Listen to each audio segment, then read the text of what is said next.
Good evening, good evening. Good evening, everyone. I'd like to call to order the McKinney SAR chapter meeting, chapter 63, January 18th, 2024. And if you'd please stand and of our chapel, please take us the invitation.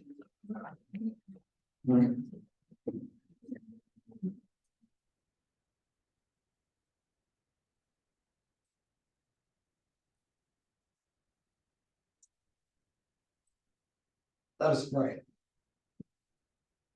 Direct us, O Lord, in all of our doings, that with thy most gracious favor, further us with thy continual help, that in all our works begun and continued and ended in thee, and especially in the program and activities of our beloved sons of the American Revolution, and may glorify thy holy name, and finally by thy mercy obtain everlasting life through Jesus Christ our Lord.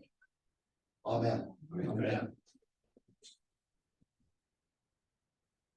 Now will you please join me in the pledge?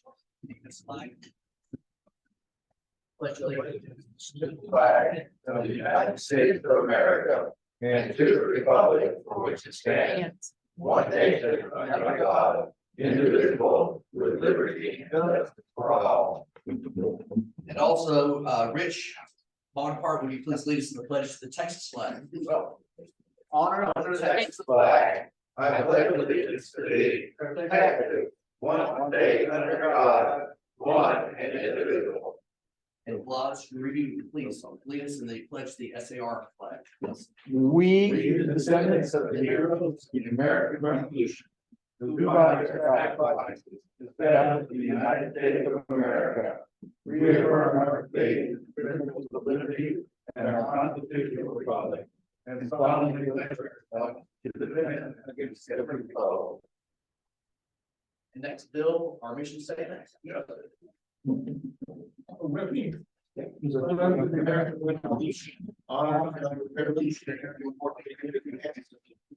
I have promoted patriots system, serving our communities, educating and inspiring future generations about the principles of our country.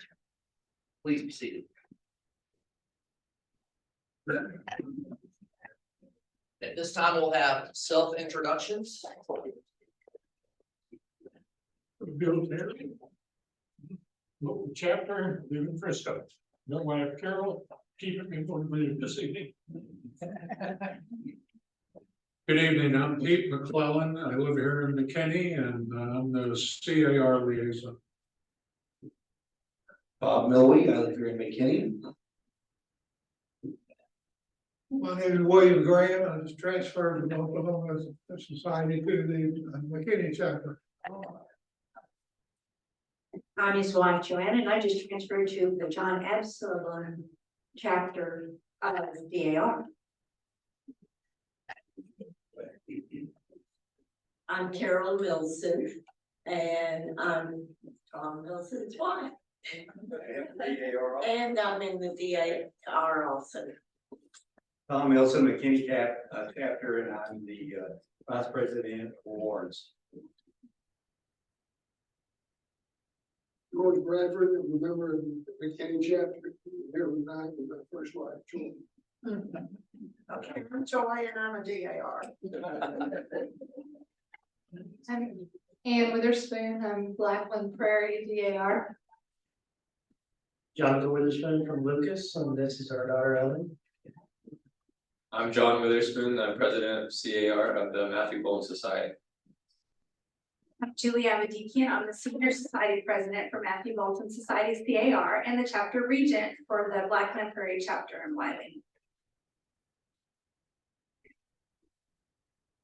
Paul Andreessen, the McKinney chapter chaplain. Harry Barnett, Frisco, Westminster. Mike West from Lucas, Texas. Larry Moore, Linda Richardson, and member of the Dallas chapter.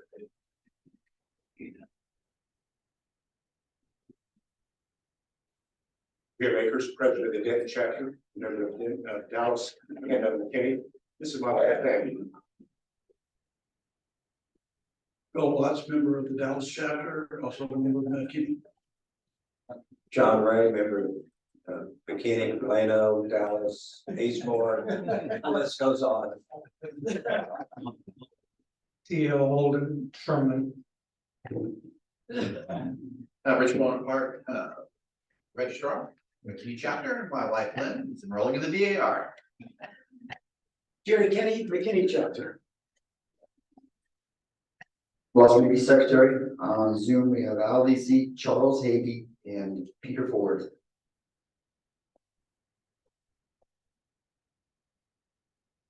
Nathan White, McKinney chapter, and my wife Wanda, member of the Abston chapter, DAR.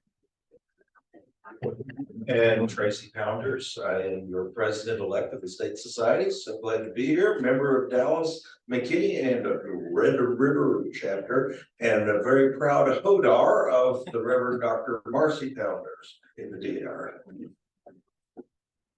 Hi, I'm Cynthia Copeland, and this is my grandson, Stevie Geisley, and he's from Houston, and I'm currently homeless, but formerly from Fairview.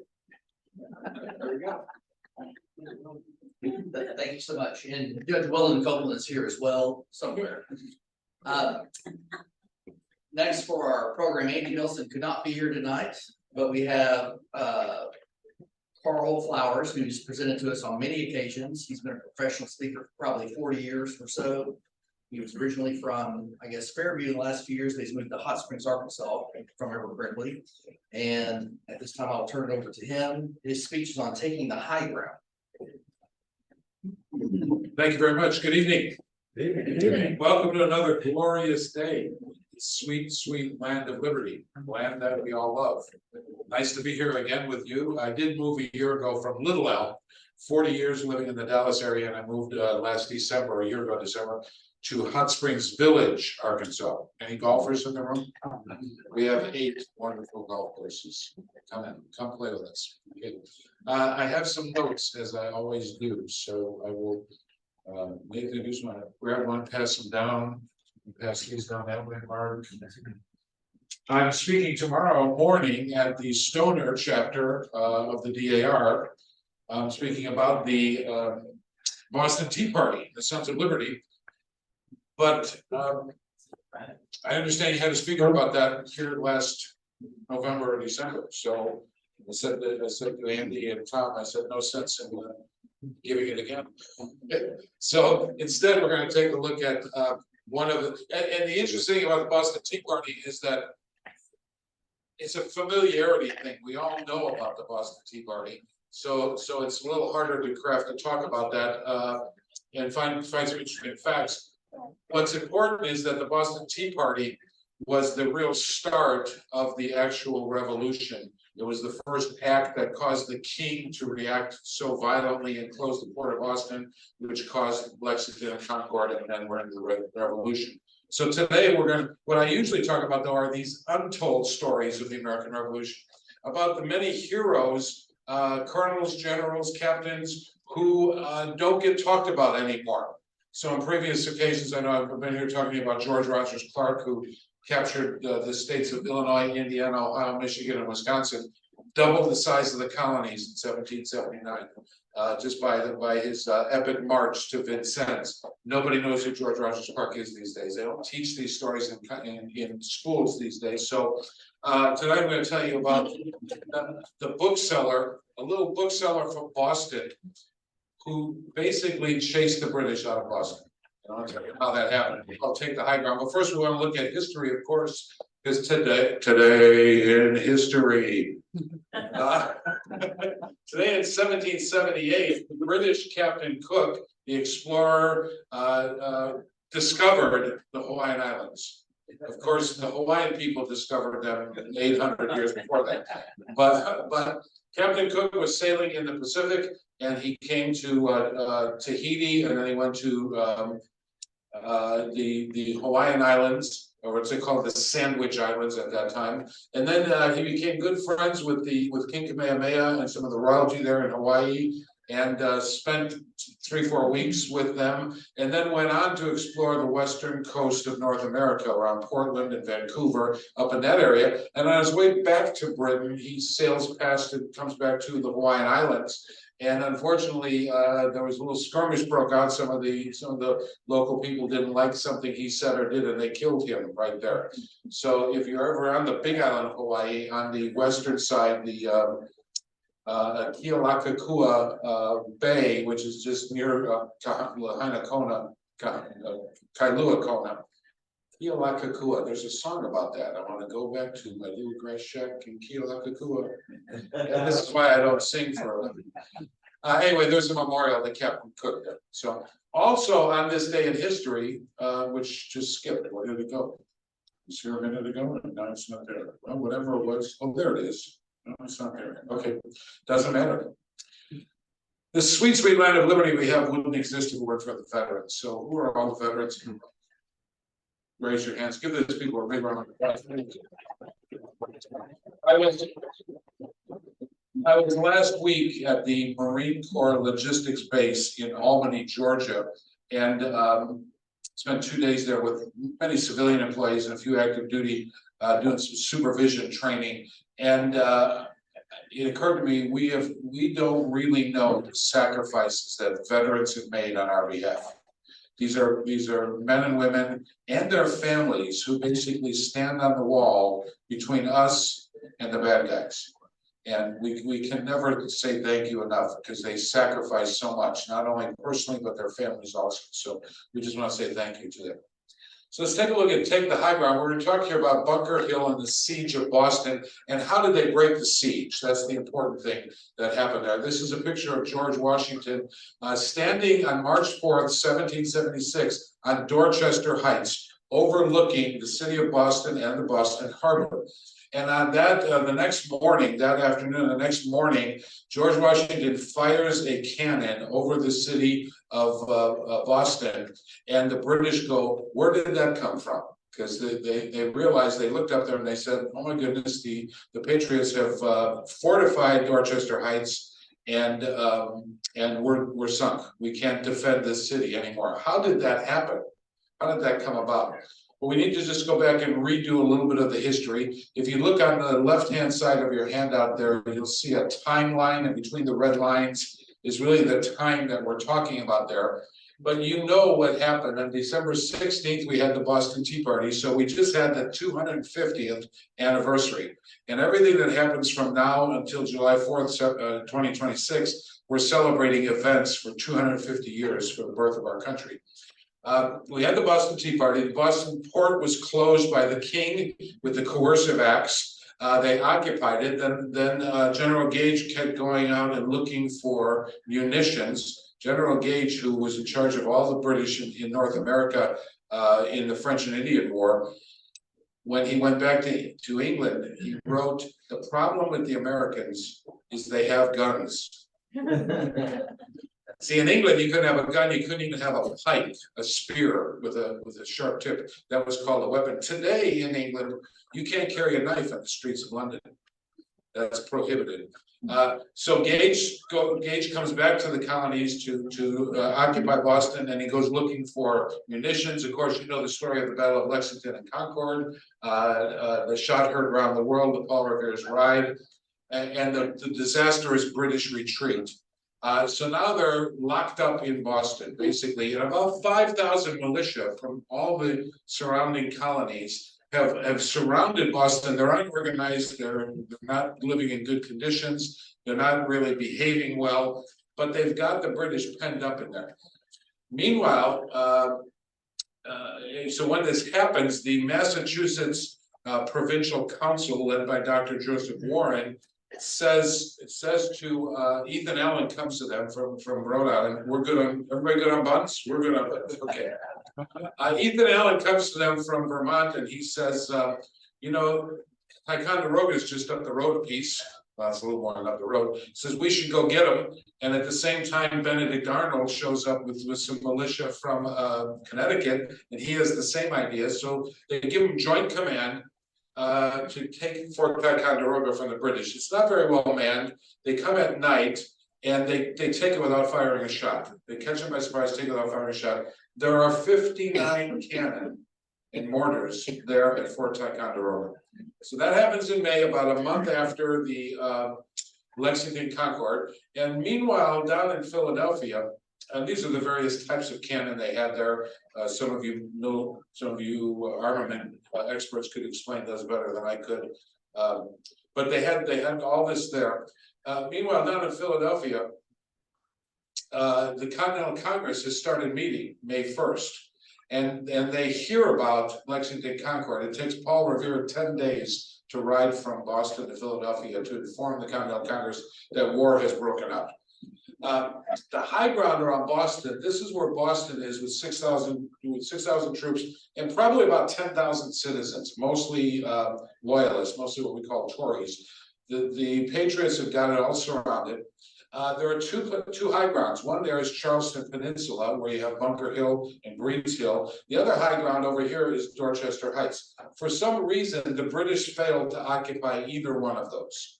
That's standard military procedure, is to take the high ground. They didn't occupy either one of them. They were so arrogant in their abilities that they believed that nothing could happen to them. Okay? So the provincial council gives a message, and basically led by Dr. Joseph Warren, who was a very prominent doctor, a very young man, a widower, father of 2 young children, but he's president of the provincial council. Joseph Warren is the guy who organized the harassment of the British on the way back from Lexington and Concord, and he immediately sent out reporters on April 19th to interview as many people as possible to say who did what, who was where, and they put together this fabulous accounting of everything that happened. And they put it on a packet to Britain, and it arrived before General Gage's report. So the American view of the attack happened before the British report got there. So Warren was also a fiery speaker. He spoke twice every year at the University of Boston Massacre. They would have a big ceremony and remembrance at the Old South Meeting House in Boston. And Warren was so fiery that the second time he spoke, the second year he spoke, they assigned British troops to stand in front of the podium to see if he would say anything treasonous. So they were intimidating the crowds there. So all this takes place now. Of course, Lexington Concord happens, and they stopped doing that remembrance. But Warren is the guy who sent Revere and the riders. There were 50 riders out that night, led by Revere and William Dawes. This is General Gage, who was in charge now of the British. So Bunker Hill, this on what's called the Charleston Peninsula. It's actually, Bunker Hill is the hill in the background, and the foreground is what's called Breeds Hill. Breeds Hill. And the provincial council says to General Artemus Ward and General Israel Putnam, says, go ahead and occupy the hill. Okay, so they occupy the hill on June 13th, and they start digging entrenchments. They were supposed to go to Bunker Hill, which is right here, but they moved up to Breeds Hill further up. So they exceeded their orders, went there, and they start building a couple redoubts and a trench, and they're trying to fortify, and the British look and see, hey, what's going on? So Thomas Gage is in charge. He's the military governor, but just a few weeks earlier, a ship arrived with reinforcements and with 3 generals on it. So General William Howe arrives, General Charles Cornwallis, names you're all familiar with, and John Burgoyne, all arrive in Boston to assist Gage. So they're all there this morning when they see the fortifications going up on Breeds Hill. And they have a council of war. They said, we have to stop that. So they decide to attack the hill. Now, what happens is they put their ships around on all sides and start firing at the fortifications. There was a fence here that a fence over here that the Americans occupied to prevent flanking, but the British don't even try to flank. They just go straight up the hill. While they're going up the hill, some snipers are on the roofs over here in Charleston, so they start firing at the flank of the British. So the British order the cannon to fire onto Charleston, and Charleston burns. And everybody sees this, because the people in Boston have come out to watch this. Everybody can hear it. In fact, Abigail Adams and her oldest son, John Quincy Adams, who becomes president later in life, are sitting on the rooftop down in Quincy, in the Quincy area. It wasn't called Quincy, I don't think, at the time. And they're listening to the sound of gunfire in Boston, the sound of cannon, and this is going on. So Charleston is burning. People are gathering on the roofs and they're watching this from the city of Boston and what's going on. And the Americans didn't have much ammunition, didn't have much powder. They had no artillery. They actually had 2 cannon, but they maybe fired them once. They didn't have enough powder. They didn't have shot, and no one knew how to work them. So they didn't really have any artillery. So William Prescott says the famous line, "Don't fire till they get real close. Don't fire till you see the whites of their eyes." Okay? And they make the first assault, and they're driven back. The British are driven back because the fire, when you're going uphill, you tend to fire higher or lower. When you're going downhill, you can have very accurate fire. So the high ground is always militarily what you want to have. So, and of course, many of the Americans are not carrying muskets, they're carrying rifles, which, as you know, are very accurate. So they're picking off the British pretty well. The first attack is driven back. So they send a second attack. Okay, the second attack is also driven back. Now we get to the third assault, and the Americans run out of ammunition. The Patriots run out of ammunition. The fighting becomes hand to hand, and then a retreat is ordered because they can't hold the line, so to speak. In the midst of the fighting, Dr. Joseph Warren, who was a general himself, he was appointed general. When he showed up that day, Israel Putnam said, "Do you want to command the forces?" And he said, "No, just give me a rifle. I'll just fight." And unfortunately, he is killed there on Bunker Hill. When the British find his body, they mutilate it. They were so angry at him and at the Patriots. As a result of this, as a result of the Battle of Bunker Hill, the Americans lost 140 killed, including Dr. Warren. The British had 225 killed, over 1,000 casualties, including Major Pitcairn. Who is Major Pitcairn? He is the person who rides onto the green at Lexington at 5 in the morning on April 19th. And the Americans were standing at parade rest off the route, away from the road, just watching. And he rides up and tells them to disperse. In fact, he says, "Lay down your weapons, you rebel scum." Gee, where have I heard that one? I think Spielberg had something to do with that. George Lucas or somebody. Okay. All right, but Pitcairn is killed in the second attack, actually. So although they lose the battle, they won. And throughout the Revolution, the British were always afraid of attacking a fortified position because of this. So when you get to Long Island, when you get to other battles coming up, you'll see the British always hesitate because they didn't want to have disastrous losses like they had there.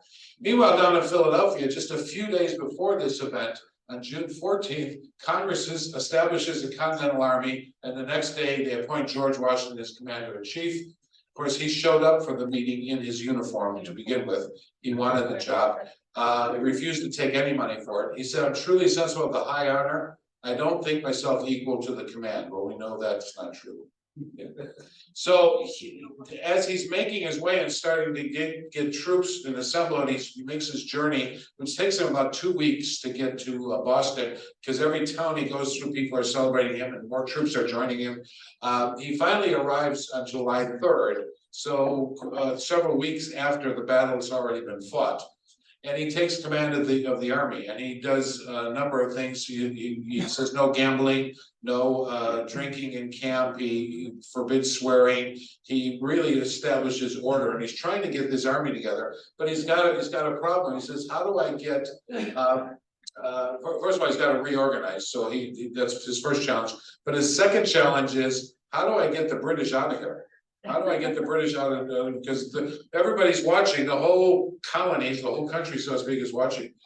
He does, by the way, meet a guy from a colonel from Marblehead named John Glover, who has a regiment of Marblehead fishermen who are all now land-based soldiers. And this is the house that Glover is living in. And Washington requisitions that house, and Glover freely gives it up. Later on, John Glover, I think I've told you that story about the 3 times that Glover saved Washington, escaping from Long Island, going across the Delaware, and then once in a battle on Harlem Heights.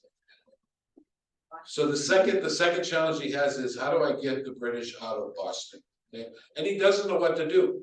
His generals, his people around him, they say, well, let's attack. He said, no, you can't attack. We can't get across the water. They said, well, it's going to freeze. We could go across it then. They said, we got to go up the isthmus. They got too many, they're fortified. What are we going to do? Enter the hero here. So you've got 6,000 troops. You've got the high ground. The British have taken now Bunker Hill and Breeds Hill, but Dorchester Heights is still left open. They haven't done anything with them. Okay, so enter the hero, Henry Knox. Okay? Now, who was Henry Knox? Henry Knox started working in bookstores at the age of 8 in Boston. He loved books. He worked there at Wharton and Bowes booksellers. When he joins the local militia at 17, but he's not an athletic looking person. In fact, they describe him as portly. He's portly, he's overweight and not athletic at all. Later pictures will show that. At age 20, he's working at the bookstore, and on his way to the bookstore, he goes across King Street and sees the Boston Massacre. In fact, he says to the commander of the troops, be careful that you don't fire on these citizens, but that didn't happen. I mean, they didn't listen to him and he fired. So he's a witness to the Boston Massacre. He opens in 1771 a bookstore called the Old London Bookstore. That's the notice in the paper that it's open. And what happens is he becomes a spy for the Patriots. So all of the British officers come to his bookstore to get the latest publications from London, and he's there listening to them talk, and he's reading the various books that they read, the military books that are stored at his bookstore, and he's learning, and he's watching them drill the cannon on Boston Green. So he's watching, he's observing, he's learning, and whatever he hears in the bookstore, he reports back to Dr. Joseph Warren and the other Patriots at the time. This is still all before Lexington and Concord. When Lexington and Concord happens, he has to flee. Now, he marries a girl who is the daughter of a Tory. So he and his wife flee out of Boston with a number of other patriots when Boston is under siege. And she never sees her mother and father again, because after the defeat of Boston, they go back to England, or they go to Vancouver, to Canada, Halifax, I think. Okay. So now they have Henry, they make him captain of the artillery to Canada. They say he's the only one who seems to know much about it. He's read about it. We'll make him the captain. Okay, so he's self-taught, and he has this idea. And here's his idea. He goes to, in September, he goes to George Washington, who's can't figure out, nobody can figure out what to do. That won't end in failure. And he says, you know, up there at Fort Ticonderoga, there's 59 cannon along with powder and ammunition. All we have to do, don't you love people who say all we have to do? All we have to do is go up there, winter is coming on, and get those 59 cannon, bring them over the Berkshire Mountains, and bring them here. Piece of cake. Everybody looks at him and says, you're crazy. Washington says, what have we got to lose, basically? Gives them $1,000, okay? So it's winter. They have to go down the Hudson River. They have to cross the Hudson River 3 times, go down the Hudson River, then come across the Berkshire Mountains, okay? Washington gives them $1,000. Says, go for it. Henry Knox and his younger brother leave on, I think it's, let's see, it's gonna come up here. They leave on November 1st, and they get to Ticonderoga on December 5th. In the middle of a snowstorm. He hires 42 oxen and gets sleds built for the oxen. And then they have to wait until the water freezes on the lake where they are so they can drag them across the lake. Okay. He departs December 25th, 43 cannon, 13 mortars, 60 tons of ammunition. He planned it, he said we can do this in 15 days. As they're going up and down, dragging the oxen, wagons break down. Twice they dropped a cannon through the ice into the Hudson River. They had to get them out again. Okay. It actually takes him 40 days to make the trip. 300 miles in 40 days with 42 sleds, 59 cannon. And he arrives in Boston in the middle of February, and everybody's just thrilled and excited. In fact, if you saw the John Adams special, was it CNN? HBO, thank you. The HBO special. They show Henry Knox coming through the Quincy area, and Abigail Adams is waving at him, and the children are saying, "Hey, go get him!" So they come there. In fact, John Adams is in a town that he goes through, and John Adams is counting and writing down how many cannon and what they have on each sled. Everybody's very thrilled. So they get these in the middle of February. And it's called today the most amazing feat, the most amazing engineering feat of the entire revolution, that somebody could figure out how to do this and make it happen. Okay? Now, on March 2nd, they set some of the cannon up on the other side, away from Dorchester Heights, and they start firing on the British as a diversion. Meanwhile, in the evenings of March 3rd and 4th, they secretly move up to the hill, which the British have still ignored. They move up to the hill, they create these baskets full of dirt and straw as the embankment, or the what would you call it? They make I've lost the word. Fortification. They make a little fortification.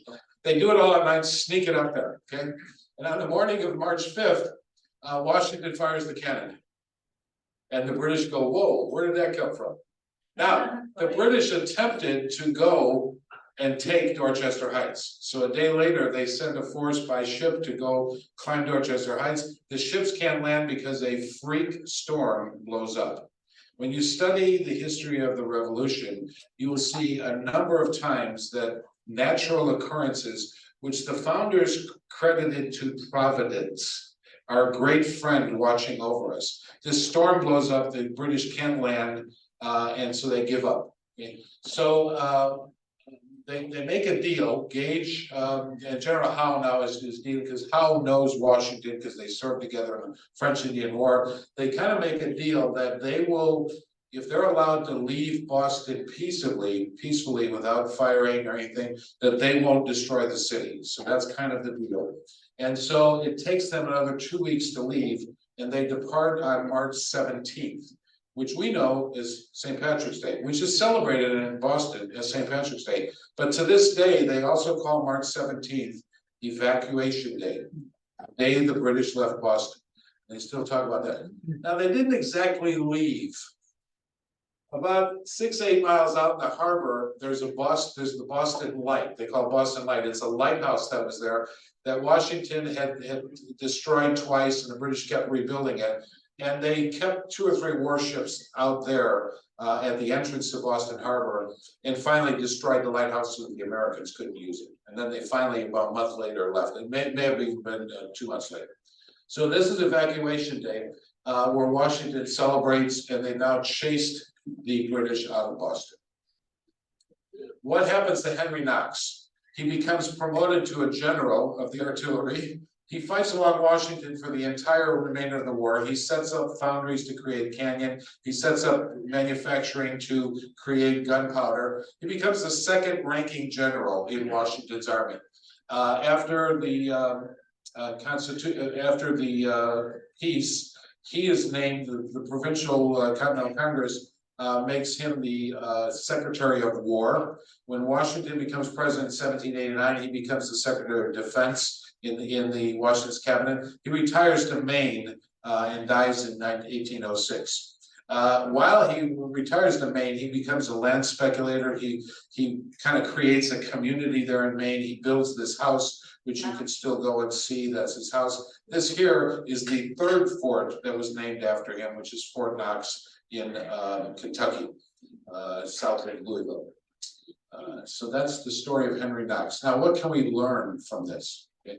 Number one, you got to be a lifelong learner. Yes. You got to keep studying. Henry Knox was self-taught. He talked to people, he watched people, he read books, he learned. Okay. Number two, you got to be solution-oriented. There's always a way. There's always something to figure out if you apply it. This is what they did. Okay. You've got to commit to a goal. When you set a goal, I mean, think about this.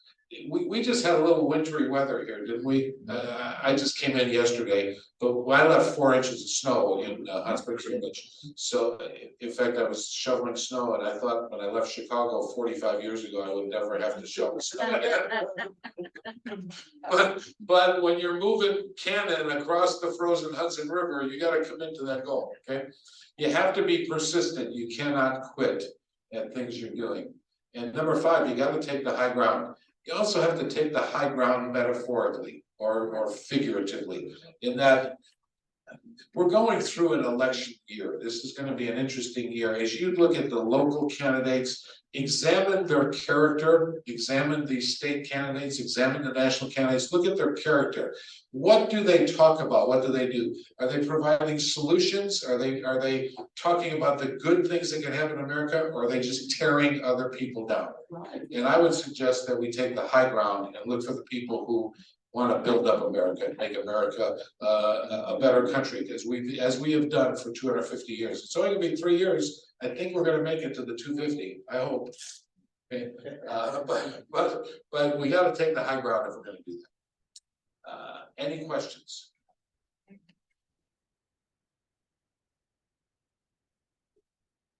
I would invite you to, I'm on Facebook.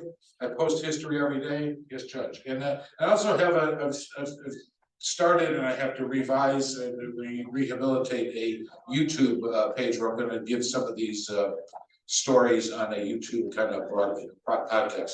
Sir. Have there been efforts to recreate that journey of Knox? You know, I don't know. That would be interesting. I've never heard of any recreation of it, but that would be interesting, except what they did in the HBO special. They kind of showed it, but it wasn't a big, just a couple scenes.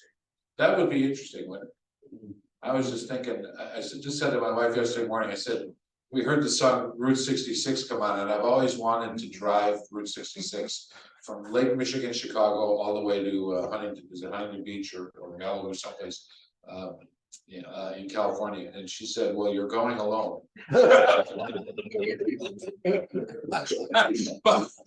because you'd have to do it in the winter, wouldn't you? You'd have to make this trek in the winter. That would be an interesting hike in the summer, 300 miles. Yeah, that's a good thought. Okay. Other questions or thoughts? I know you have other business to get to, Mark, so I thank you for inviting me and look forward to seeing you all again.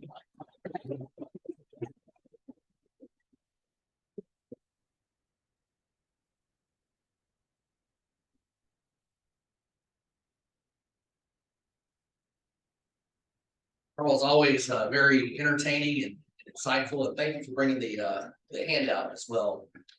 So, if I could. Yes, sir, Tom. Okay, Andy had a special present for you, unfortunately. That's right. Work intervened. That's right. We're gonna mail it to you. You will appreciate it when you get it, I think. Especially since you're living in Arkansas. Yes. Okay, so I wanted to tell you that. And the other thing was Carl told me that he's going to be back here on the 3rd Thursday in May.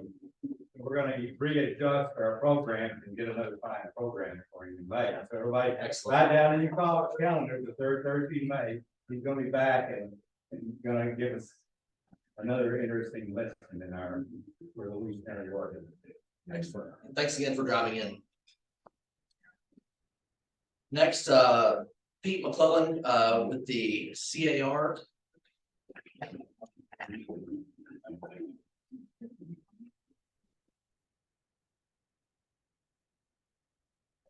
Sir. Well, as the CAR liaison for the McKinney chapter SAR, I have the pleasure of interfacing with Julie Avedikian, who's the senior advisor for the Matthew Bolton CAR chapter in Plano. And she is here with John Witherspoon and his family are joining us tonight. And we certainly want to welcome them to our meeting. As you can see, we're very much into the American Revolution here. But for those of you who aren't familiar with the charter and the mission of the CAR, let me just read a couple of lines for you. The National Society of the Children of the American Revolution trains good citizens, develops leaders, and promotes love of the United States of America and its heritage among young people. And I can tell you from personal experience, because I was a member of the Ruth A. Woodhull Society, CAR, back in the 1950s. And as a result of that, I already had established a lineage that was on file in Washington, D.C. that Nathan White called up, and all of a sudden now I'm in the SAR. So thank you for doing that. But I'd like to, before I call John up, to read a little bit about his background, because he's currently the president of the Matthew Bolton Society, CAR. John Witherspoon is a senior at Lovejoy High School, where he's a member of the orchestra, cross-country team, and track and field team. He is a member of the National Honor Society and joined Matthew Bolton Society, CAR, in 2019. As Society President, he's planned the monthly meeting schedule, selected the meeting topics and programs, and has shown great leadership skills conducting the meetings using parliamentary procedures, which we try and use here. Let's see, where did I leave off? John planned a community service activity for the society to volunteer at Love Packs, a local food pantry dedicated to assisting school-age children whose families need substantial assistance. John worked with his fellow society members to organize food items within the pantry and then packed 65 boxes to be delivered to local children. Organizing the volunteer opportunity at Love Packs was a great way for John to not only demonstrate his leadership capabilities, but share his concern for his peers with food insecurities with others his age. So with that, I'd like to ask John to come up and join me up here and welcome him.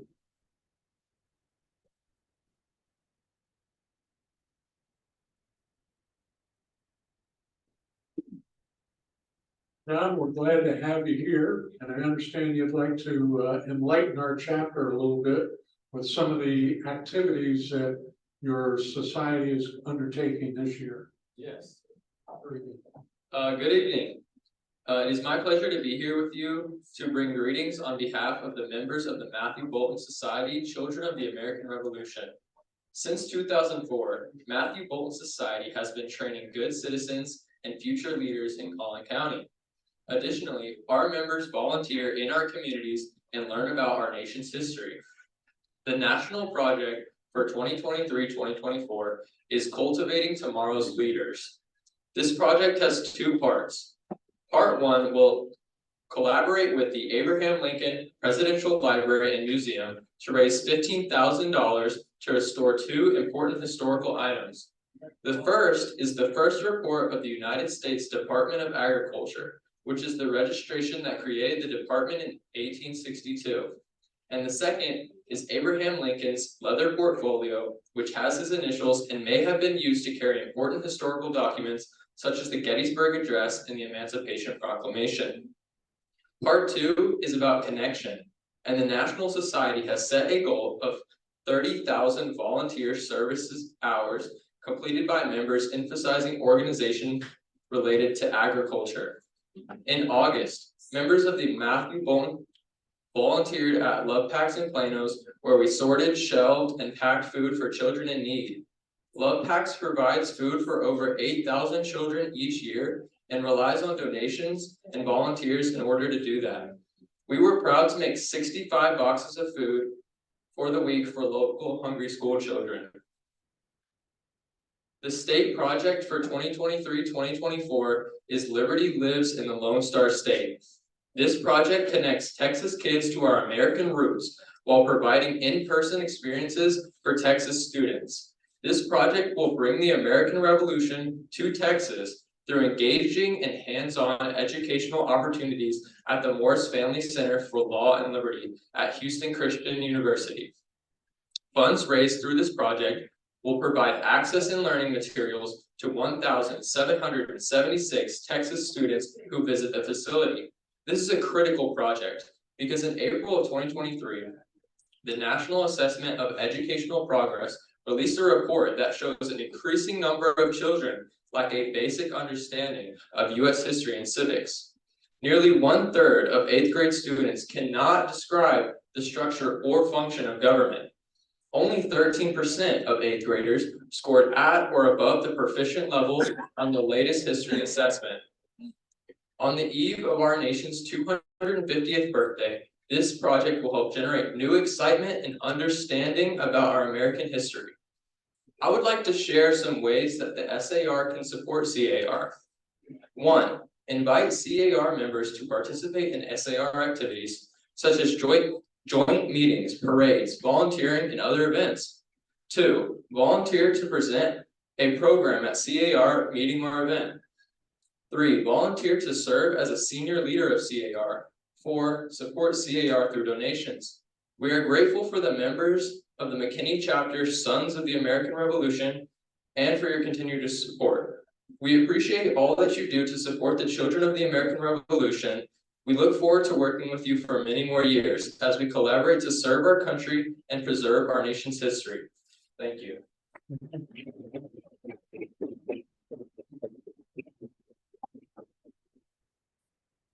Thank you, John, very much for that insight and understanding of what's going on with the Matthew Bolton Society CAR this year.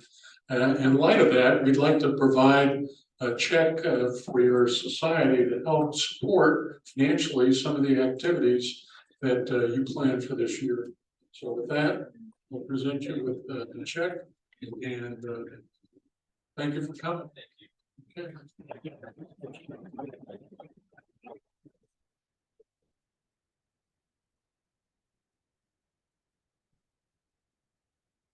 Thank you so much, Pete. Now for announcements and old business, and I have one matter of old business. Periodically, you may get emails from me or other members of SAR asking for money, asking for electronic donations and things like that. And rest assured, if you respond to that, your money's going somewhere not in McKinney. It may be Africa, Russia, some other place, but we will not be sending that out, and we should announce that prior. Does anyone else have any additional old business this time? All right, our next meeting will be February the 15th of 2023. Same location here on the back of your program. We indicate the upcoming events. January the 25th is at Malvern Elementary. It's the multicultural fair that's here in McKinney. We've had people participate that in the past, wearing uniforms and talking to the teachers and the children, handing out things. So if you can go to that, that would be wonderful. If you need more information on that, you can email me or call.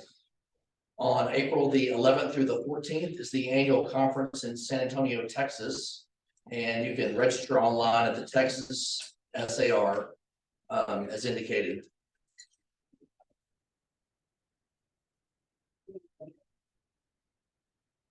Now for new business, we'll start with the chapter officers being inducted by Tracy Pounders. And Tracy, as you know, is our president-elect in the state of Texas SAR.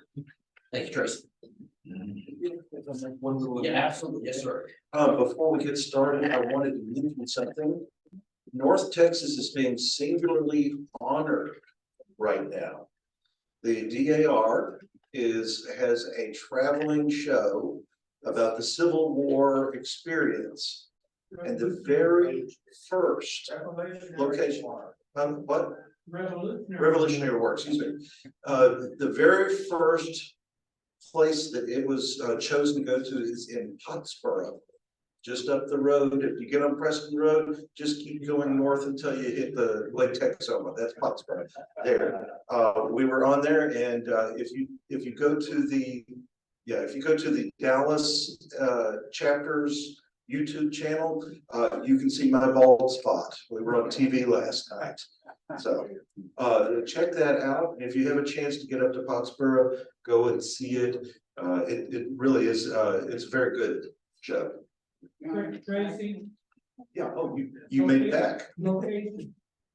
The Pottsboro Library. Rick, It's on Main Street. we're gonna try to do a Monday show at the hospital library, you can artifact I have. And we can probably 5-10 guys. You might mention the dates. Yeah. But no, I mean, the dates for the dates that they're gonna be, the display's gonna be there. Oh, the displays are the 12th and the 15th of February. I don't have a date back from my contact was, and that was just with the Preston Trails DAR. And once she gets back to me, I'll have a firm date and time. But we'll be arriving around noon on Monday, and we'll start at 1 o'clock and end at 5. Okay. And all I'll need you to help with is watch the tables. There are placards there that you can read, and you can explain things to the kids about the different artifacts that I have. And I have 5 tables full, so I'll need at least 2 men per table. And thank you very much. If our incoming officers would stand up and come up here to the front, we're going to swear at you.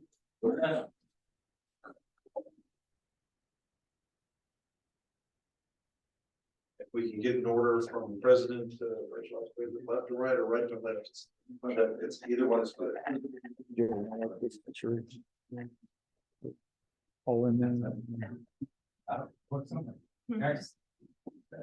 Gentlemen, I'm going to ask y'all to follow along with an oath of office here. I'm going to have you raise your right hand, and when I pause and nod at you, you should say, "I will."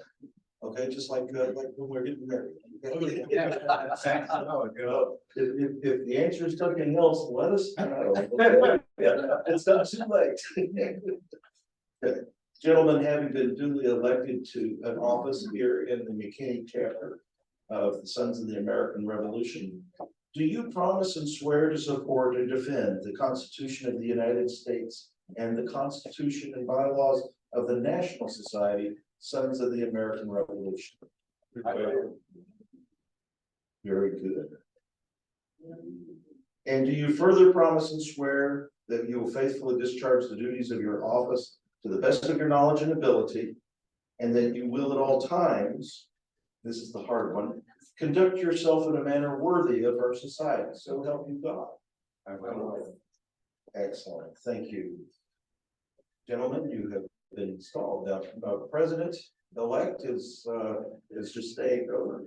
So I'm going to, it is a privilege to let you present to yourself the gavel of office on this. There you go. Take it from your left hand to your right hand. There we go. Wield it always with dignity and honor. Now, chapter members, would y'all all stand up, please, too? I want you to stand and raise your right hand. Say, gentlemen, I remind you of your obligation to these officers. Will you assist, support, encourage them in the discharge of their duties? Say, I do. Thus furthering the principles and purposes of the Sons of the American Revolution. I will. And I will pay my dues on time. Very good. Thank you. Thanks so much. Before we get down, I do want to mention that this is not only the swearing in of officers, but it is a celebration. The nation has an epidemic of a lack of leadership in many organizations around. And this organization is very honored to have people that will step up and actually do the work that this organization needs to do. So please celebrate, and everybody give them a big hand.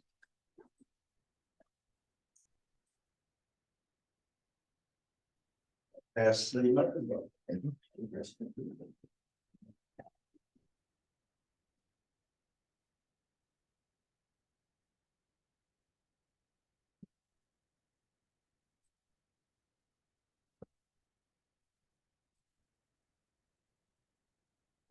So now we will have some new members inducted, and if former President General Nathan White would please join me.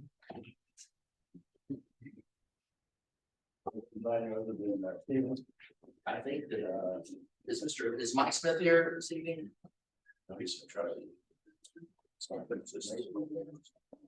All right. I don't think I need a microphone. Okay. Can you hear me back there? Yeah. It's always a pleasure to induct a new member into the SAR. Tonight is a special privilege for me to induct the grandson of one of our members, Stephen Stone Geisley. He's been a member actually for 2.5 years, but he lives in Houston, and so he's not been able to come to McKinney because of school and other things until this week. And because his grandfather is retiring as probate judge in Collin County, Stephen has come up for a number of festivities, and that gets him out of school to come up here and be, and among other things, be sworn in as a member of the SAR. Stephen, come up here, please, and I want to. I'm going to swear you in, but then I'm going to ask you some other questions and say some other things. So raise your right hand for me. That's your other right hand. Happens in court all the time. Don't be overly concerned about that. Stephen, Patriot Geisley, your grandfather actually sponsored you into the SAR, and I would like to ask, he's already here. I'm going to ask you if you will, as a descendant, as a descendant of one of the patriots and heroes of the American Revolution, do you reaffirm your ancestors' faith in the principles of liberty and our constitutional republic? Yes. That would be a yes. And will you pledge to support the National Society Sons of the American Revolution? Yes. All right, you're on a roll now. As I indicated, your grandfather sponsored you into the SAR, and I'm going to ask your grandmother and your grandfather to pin on you the rosette, which is the emblem of the Sons of the American Revolution. Colors are buff and blue, and you're wearing buff and blue tonight. I guess that's a good sign. These were the colors in George Washington's uniform. You're wearing buff and blue to match. So. Okay, now.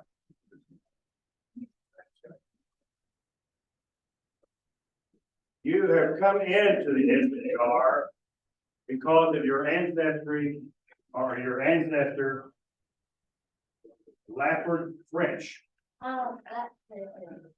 Lafford French was your patriot ancestor. Stephen actually came into the SAR on August 28th, 2020. So he's 3.5 years member number 216789. Now, I'm going to give you your certificate. Also going to give you a record copy of your ancestry and your card indicating that you are a member of the McKinney chapter. and a little other information here about the SAR. So I'm pleased to give you all of these things. But I want to know, he's not your only patriot ancestor, I think.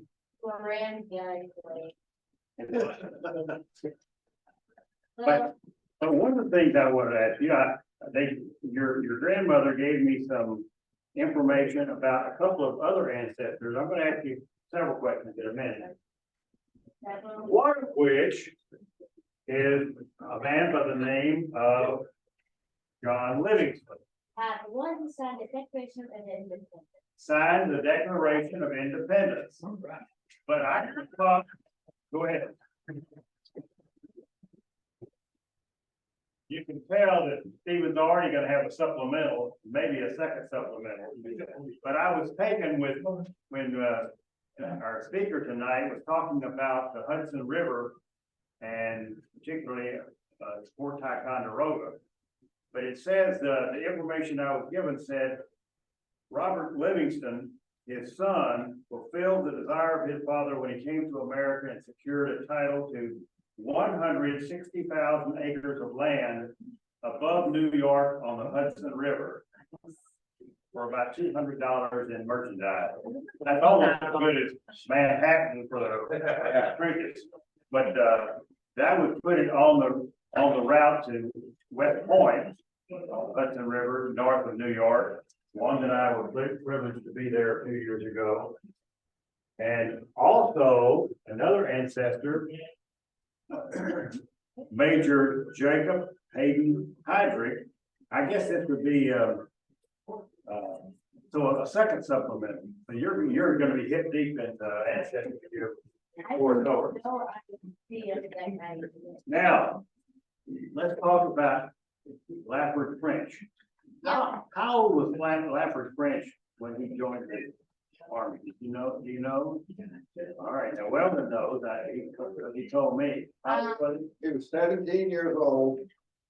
17 years old. Fought in battles when he was 17. All right. So tell me about your ancestry that either signed the American the Declaration of Independence, or what you know about Lafayette French.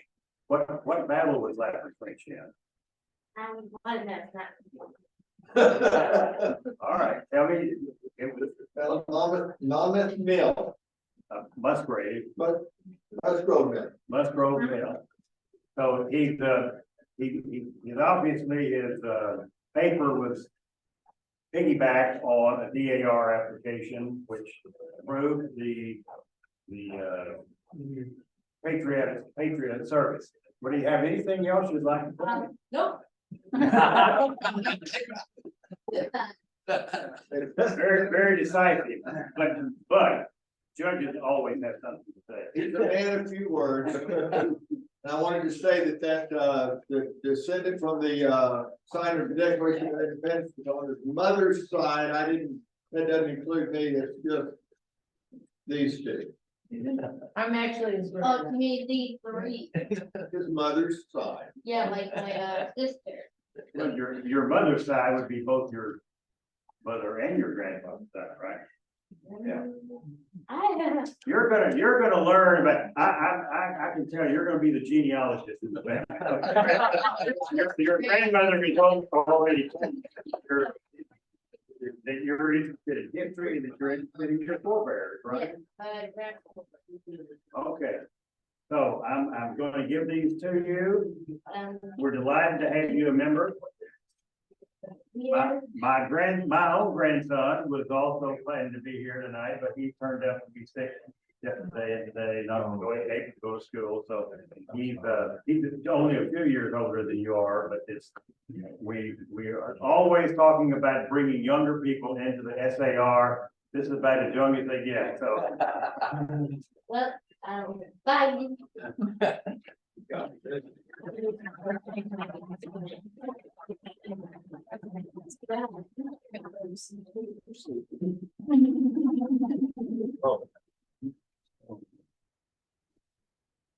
Wonderful. Turning to our November and December minutes. Thank you, Blas, our secretary, for participating in those, and for Carrie Barnett, webmaster, for getting those posted. Hopefully, you each have had an opportunity to review the November and December minutes. Does anyone have any discussion concerning those? Does anyone have any motions to approve those? I'll make that. So Pete McClellan would make the motion, and the second would be Tom Wilson. All in favor, say aye. Aye. Any opposed? Passes. Concerning the treasurer's report, Peter Ford, our treasurer, is ill. However, he has forwarded me the report. The treasurer's report for January the 18th of 2024. The available funds at our last formal meeting in November were $1,840. Since then, we've received $60 in dual membership dues. Our expenses were certificates and frames, $80.85. Christmas party, a ham for that was $25.03. New member supplies, $150. Our current available funds in the checking account are $1,644.12. We additionally have a $5,000 certificate of deposit that will mature February 26th of 2024, and that certificate of deposit is earning 4% interest. That is our treasurer's report for this evening. Do we have any other business or announcements from the floor this evening? Yes, sir. There's gonna be a very large parade in Laredo on Saturday, February 17th. The initial get together at 6 a.m. at the National Bridge, and then the parade will be done that day. Right, so he said that the parade will be February the 17th in Laredo. Is that correct? George Washington's birthday. George Washington parade for his birthday, and you said meet at the International Bridge at what time? 6 a.m. At 6 a.m. And if anyone needs additional information, you can contact Dr. Bob Millway Or the Texas SAR website. or any Texas SAR website. Yes, sir. Just piggyback on that, the George Washington parade is the largest parade of George Washington in the nation. And you go down to Laredo, Laredo's tiny, but there's about 33,000 people that show up. It's huge. It's not starting back the whole week, not just the one day thing. They have contests for women and dresses. The dresses weigh 60 pounds or more. And it's very warm looking, and it's very nice. And gentlemen, we get the late for the next weekend. Go down on Friday, it's been a whole weekend. It's all online.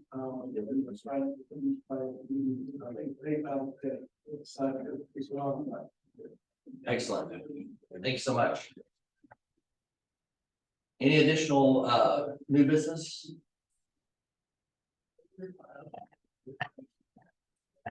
Okay, I guess that concludes our meeting. Paul, if you could again lead us in the benediction, please.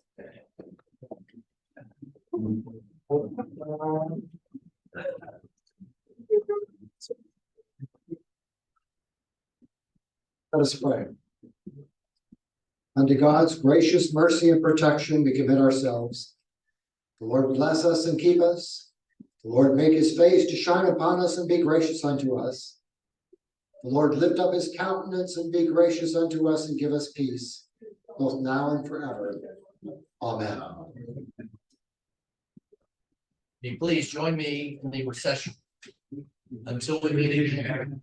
Let us remember our obligations for our forefathers, who gave us our Constitution, the Bill of Rights, and independence of free court, and a nation of a free man.